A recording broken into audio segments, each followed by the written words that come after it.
Don Felder, once a key member of the Eagles, experienced two notable departures from the band during its long and storied history. After joining the group in the mid-1970s, he played a central role in its creative evolution and commercial success. At the time, the Eagles operated as a five-member collective under a business structure known as Eagles Limited, where all members held equal ownership. However, internal dynamics shifted over time, particularly as tensions grew between Felder and the other founding members, most notably Glenn Frey. Despite the collaborative structure, creative control was largely held by Frey and Don Henley. Felder, known for his technical guitar skills and songwriting, gradually felt sidelined. While he contributed significantly to the band's sound, including crafting the iconic riff for Hotel California, his requests for greater participation in songwriting and vocals were often dismissed. This exclusion ultimately led to simmering resentment, especially when decisions were made without his input. A pivotal event occurred on July 31, 1980, when the Eagles performed at a political fundraiser in Long Beach, California. While the crowd and media were ready for a memorable performance, tension backstage had reached a boiling point. During a brief exchange with Senator Alan Cranston, Felder's sarcastic response provoked Frey, who responded with hostility. As the band played on stage, a confrontation brewed between the two. Frey allegedly told Felder, "3 more songs and I'm kicking you," marking a moment of open animosity. Though the show continued professionally, it became clear that the group was fracturing. After the performance, Felder smashed a guitar, not in frustration over the instrument, but as a symbolic gesture of his strained relationship with Frey. This event marked the end of the Eagles in their original form. The tensions that had long been present between members had finally erupted, and no formal breakup was announced. Instead, the band ceased operations quietly. Frey and Henley continued working together, while other members pursued solo careers. Felder, on the other hand, remained publicly silent for many years. The Long Beach incident was not an isolated event, but rather the culmination of deeper issues rooted in control and artistic direction. Felder's personality clashed with Frey's assertiveness, and the group's structure, once egalitarian, had become increasingly centralized. This power imbalance led to numerous disputes, most notably during the production of Victim of Love. Although Felder composed the song's music and recorded the initial vocals, they were later replaced without his knowledge. While he had stepped out of the studio for dinner, Frey and Henley re-recorded the track with Henley's vocals, erasing Felder's contributions.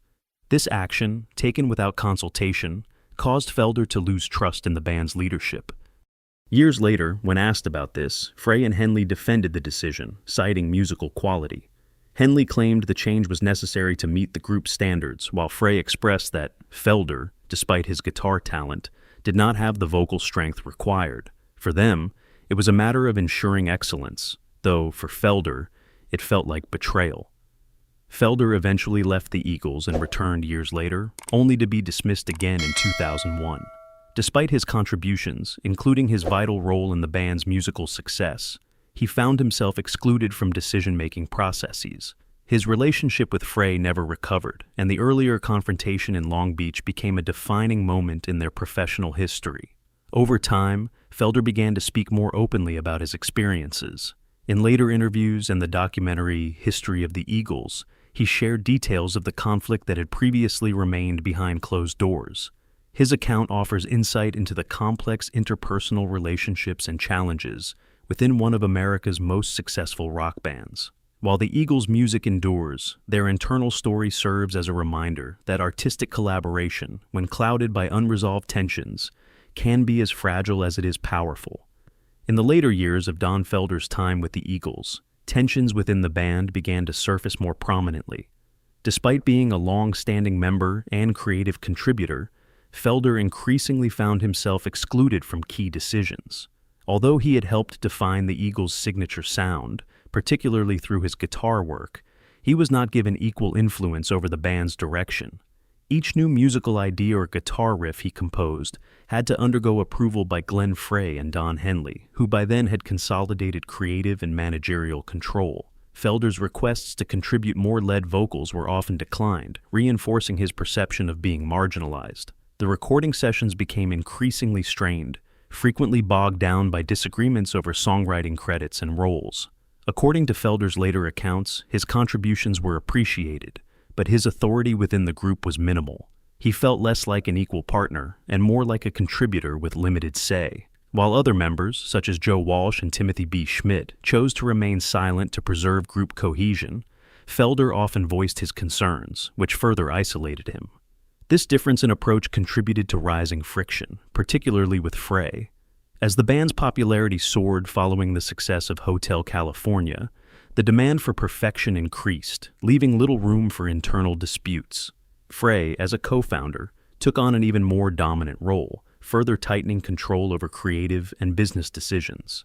Felder described this experience as being treated more like a provider of musical parts than a full collaborator. Suggestions he made were often dismissed, and final decisions rested solely with Frey and Henley. Their authority extended beyond music to image management and financial structures. Producers, managers, and others closely involved with the band reportedly deferred to the pair, treating them as the core leadership.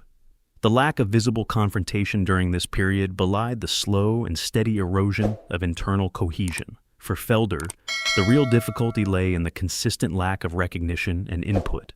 These unresolved tensions ultimately culminated in high-profile conflicts, such as the one that took place during a 1980 concert in Long Beach, California. From the mids to the late 1990s, Felder existed in a paradox, deeply embedded in the band's identity, yet continually sidelined. The emotional toll of being repeatedly overlooked added to the rift between him and Frey. By the time the Eagles reunited in 1994 for the Hell Freezes Over tour, the dynamics had shifted once again. Though the reunion was commercially successful, bringing in global audiences and significant revenue, it also marked the beginning of a new phase of disagreements, now focused on financial structure. Prior to the reunion, band profits had been split evenly among members. However, Frey and Henley introduced a new model in which they would receive a larger share, citing their foundational roles. Felder objected, emphasizing that the band's success was the result of collective effort. Rather than engage in negotiation, Frey and Henley presented him with a take-it-or-leave-it proposition. It was the start of increasingly difficult decisions for Felder. In 2000, tensions came to a head with the release of a retrospective box set, Selected Works, 1972 to 1999. Felder was asked to sign a contract formalizing the unequal profit arrangement. Simultaneously, he discovered that Frey and Henley had formed a separate business entity to manage the project without informing or including him. Feeling excluded and misled, Felder refused to sign. Soon afterward, on February 6, 2001, he received a letter from legal representatives stating that he was no longer a member of the Eagles. The dismissal ended nearly 30 years of involvement with a group he had helped shape.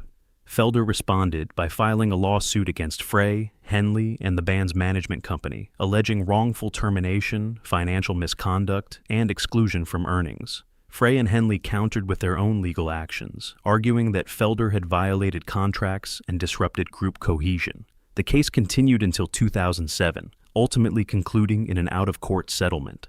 The specifics were never disclosed, but Felder was no longer part of the band, even when it resumed touring or released new material. The legal proceedings brought internal conflicts into public view. Fans who had seen the Eagles as a symbol of artistic harmony now perceived them differently. The band became an example of how commercial success can sometimes overshadow creative unity. Felder later reflected on the situation, stating that he had believed the Eagles to be a band of equals, but ultimately found it to be more akin to a corporate entity where only a few held true power. While he did not seek reinstatement, he wished for recognition of his role and contributions.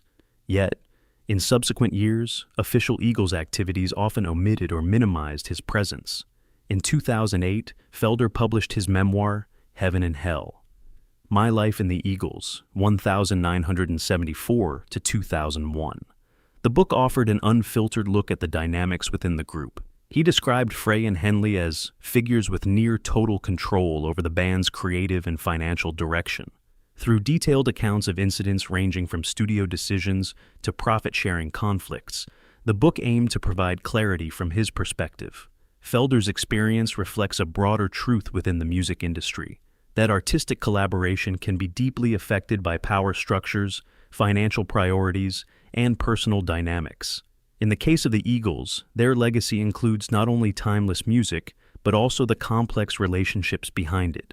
Don Felder's time with the Eagles highlights the complex dynamics that can arise within successful music groups. His experience reflects the challenges artists may face when balancing creative passion with internal hierarchies and decision-making control. One of the more telling moments in Felder's account involves a concert in Long Beach in 1980. It is remembered not only for the rising tension, but also for the accumulated emotional fatigue that came from years of feeling excluded from major decisions. By that point, according to Felder's own reflections, there was little left to hold on to emotionally or professionally. Feelings of helplessness ultimately became the tipping point. In his memoir, Heaven and Hell, My Life in the Eagles, Felder does not avoid difficult topics. He describes what it felt like to see his name omitted from official Eagles publications, excluded from promotional materials, and distanced from a legacy to which he had contributed for decades. These events left lasting emotional marks. Yet, what distinguishes the book is its tone, not just one of grievance, but of introspection. Felder looks back with both sorrow and reflection, expressing not only frustration, but also regret over what was lost. Following its release, the book quickly drew responses. Glenn Frey chose not to comment publicly, while Don Henley criticized the memoir, characterizing it as a form of retaliation. Legal efforts were made to prevent its publication, but the book went forward and became a bestseller, widely recognized for its candid insight into the inner workings of one of America's most iconic rock bands. In 2016, Glenn Frey passed away at the age of 67 due to complications from rheumatoid arthritis, colitis, and pneumonia. The news came as a shock to many. While Felder did not attend any official memorial events or the funeral, he acknowledged the loss publicly. During live performances, he paid tribute by playing Frey's music on stage, an unspoken but powerful acknowledgement of their shared history. In subsequent interviews, Felder emphasized that he no longer harbored resentment. The act of writing the book had served as a means of closure. While the two never had a chance to formally reconcile, Felder consistently expressed respect for Frey's influence, describing him as an essential part of the Eagles and a significant figure in the landscape of American rock. Time, while unable to undo the past, allowed for a shift in perspective, away from conflict and toward an understanding of what might have been, had there been more room for mutual resolution. Today, Don Felder remains active in music. He continues to perform, compose, and reflect on his years with the Eagles, not as a pursuit of recognition, but as a continuation of the musical path that shaped his career. In 2025, Felder released The Vault, 50 Years of Music, a retrospective collection featuring new material, remixes, and collaborations with artists such as Tommy Shaw of Styx and Mick Jones of Foreigner. The project was not designed for mass commercial appeal, but served as a quiet affirmation that he remains a dedicated musician, still writing and performing after decades in the industry. Although he no longer appears with the Eagles, Felder's name remains indelibly linked to the band's legacy, particularly through his instrumental role in the creation of Hotel California. Even Glenn Frey acknowledged that the song could not have existed without Felder's guitar riff. Today, when the song is performed live, audiences still recognize the contribution, often applauding the moment the iconic dual guitar intro begins. No contractual changes or controversies have altered that fact. In 2023, during a performance in Florida, Felder paused mid-show to offer a tribute to Glenn Frey. Without elaborate commentary or visual displays, he simply said, "This song was his, and I'm playing it today to thank him." He then began playing Take It Easy, and the audience responded with a standing ovation. This moment was not about theatrics, but about truth, an acknowledgement of shared history. When asked whether an Eagles reunion was possible, even for a single performance, Felder responded definitively. He was no longer waiting for that. He explained that he had made peace with the past as early as the year 2000. The memoir, in his view, had been part of that healing process, not out of bitterness, but acceptance. He recognized that the Eagles had entered a new phase with performers such as Vince Gill and Deacon Frey, and that he was no longer part of that evolving structure. Nevertheless, Felder remains committed to his work. Now in his late 70s, he maintains an active performance schedule, prioritizes health, and ensures his instruments are always performance-ready. His goal is not just to revisit past glories, but to continue evolving as an artist. As he noted in a recent interview, audiences don't attend his concerts to see a former band member. They come to hear music from someone still creating, still performing, with purpose. The story of Don Felder and Glenn Frey is not simply about personal disagreement. It serves as a broader exploration of the pressures, egos, and creativity that often coexist within legendary bands. Their journey provides valuable insight into the human side of success, the moments of collaboration, conflict, and ultimately, reflection. If you found this a meaningful look into the untold dynamics behind the music, consider liking, sharing, and subscribing for more stories like this. What are your thoughts on the legacy they left behind? Let us know in the comments below.